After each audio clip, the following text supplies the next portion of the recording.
PSL এর সেমিফাইনালে মুস্তাফিজকে দলে চাই, লাইভে এসে একই বললেন Glenn Maxwell. Pakistan super league বা পিএসএল এর সেমিফাইনালকে ঘিরে উত্তেজনা এখন তুঙ্গে। দ্বিতীয় সেমিফাইনালে মুখোমুখি হতে যাচ্ছে দুই শক্তিশালী দল, ইসলামাবাদ ইউনাইটেড বনাম হায়দ্রাবাদ কিংসম্যান। সেমিফাইনালের আগেই আলোচনায় উঠে এসেছেন হায়দ্রাবাদ কিংসম্যানের তারকা অলরাউন্ডার গ্লেন ম্যাক্সওয়েল। সম্প্রতি সোশ্যাল মিডিয়ায় লাইভে এসে তিনি সরাসরি জানালেন নিজের পছন্দ।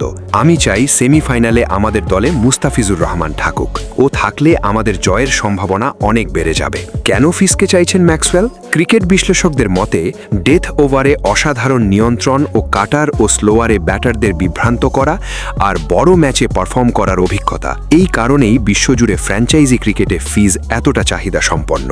ম্যাক্সওয়েলের এই মন্তব্যের পর থেকেই ম্যাচটি নিয়ে উত্তেজনা আরও বেড়ে গেছে।